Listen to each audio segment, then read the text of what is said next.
Bienvenidos y bienvenidas al escenario político. Mañana a nivel nacional vamos a tener una elección diferente a todas. ¿Cuáles son las excepcionalidades de esta elección? Vamos a revisar algunos puntos. Primero, y uno de los que más se ha mencionado en este tiempo, es que por primera vez en mucho tiempo un presidente no peronista va a terminar su mandato en tiempo y forma. Esto en tanto y en cuanto Mauricio Macri o bien le entregue el mando a un nuevo presidente el 10 de diciembre o bien reasuma.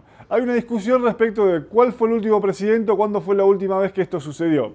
Lo más mencionado es que sucedió hace 91 años cuando Marcelo Torcuato de Alvear, radical, finalizó su mandato, bueno, el día que tenía que hacerlo, y ahí Hipólito Yrigoyen, que había ganado las elecciones, asumía por segunda vez. Pero en el año 30 fue derrocado por un golpe militar. Por lo tanto, ahí empieza una saga de presidentes inconclusos, en especial los no peronistas.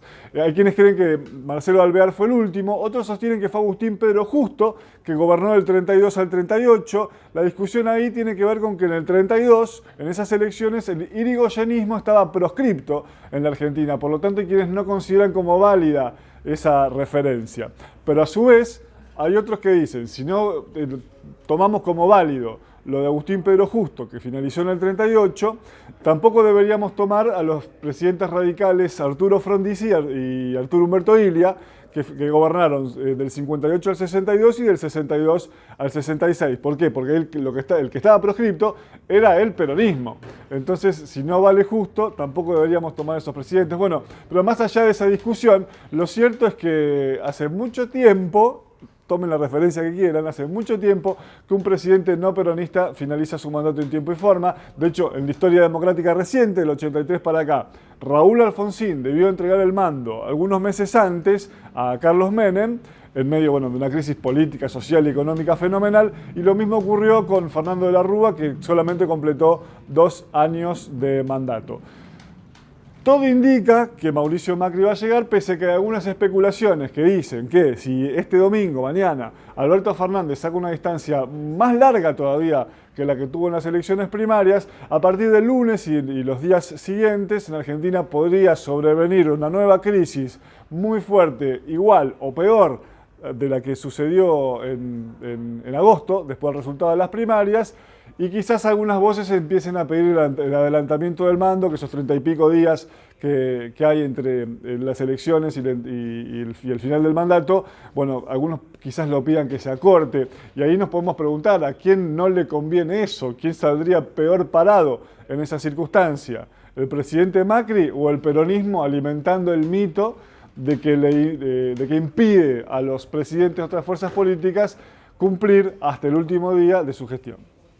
Otra particularidad, bueno, Mauricio Macri es el primer presidente no peronista que va por su reelección, sobre todo desde que existe el peronismo. Es decir, antes de eso tuvimos presidentes en Argentina que gobernaron durante 2 periodos o un periodo de fracción, como mencionábamos el caso de Yrigoyen.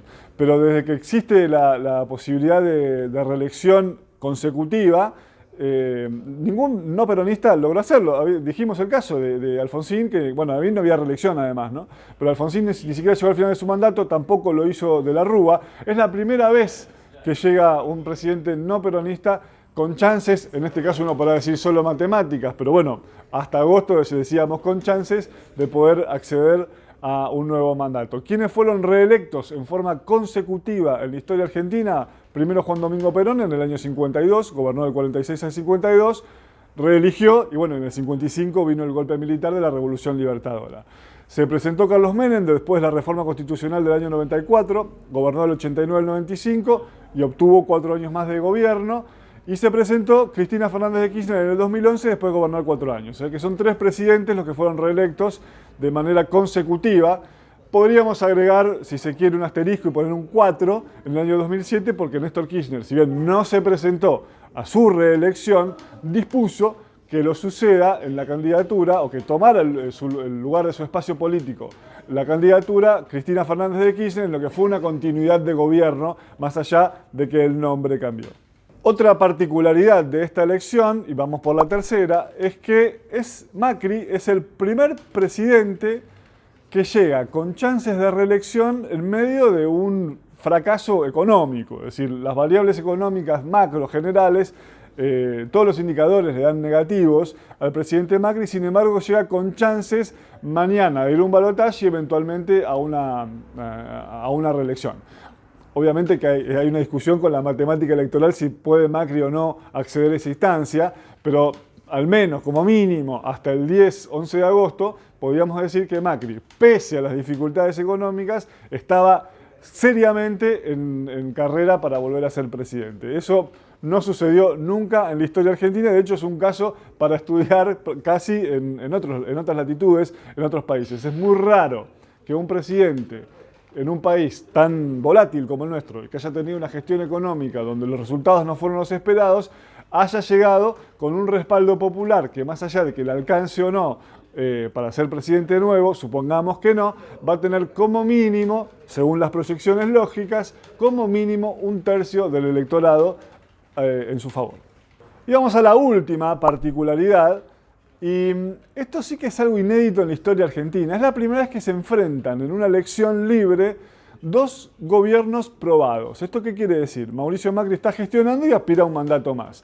Pero su principal oponente, Alberto Fernández, compañero de fórmula de Cristina Kirchner, son un ex jefe de gabinete muy importante durante los 4 años de Néstor Kirchner y la primera etapa de Cristina, y una expresidenta. Es decir, que se están enfrentando dos modelos probados. Aquí no hay un postulante nuevo sin una carga de pasado ejecutivo, sino que sí, se están enfrentando los dos últimos gobiernos. Esto no pasó jamás en Argentina. Lo más parecido fue justamente en 1928, que hacíamos alusión antes, porque Hipólito, ahí no había reelección, entonces Alvear no se podía presentar de nuevo, pero él, desde su sector del radicalismo, puso un candidato que se llamaba Leopoldo Melo, que compitió contra Hipólito Yrigoyen, que había sido presidente antes de Alvear. Entonces ahí podemos decir que también hubo un enfrentamiento de modelos, en ese caso eran dos vertientes del radicalismo, que era el Partido Popular del momento, y ahí bueno, la sociedad tuvo que dirimir entre la opción alvearista y la opción irigoyenista, inclinándose por esta última. En este caso se vuelven a enfrentar dos modelos, por un lado el macrismo, Cambiemos, y por otro lado el kirchnerismo. Una situación verdaderamente inédita. En el caso de Bahía, un aspecto distinto, desde que existe el sistema PASO del año 2011 en las elecciones ejecutivas, bueno, recordemos que hubo dos antes de esta, 2011 y 2015, es que llegan los dos candidatos, Héctor Gay, el intendente de Juntos por el Cambio, y Federico Susbieles, de Frente de Todos, con la menor ventaja, con la menor distancia entre ellos respecto de los episodios anteriores. En el 2011, Christian Breitstein había sacado bastante ventaja en las primarias, que la consolidó en la general. En el 2015, Gay se impuso a Feliu por un margen no demasiado amplio, de 4 o 5 puntos, que luego se ampliaron también en las generales.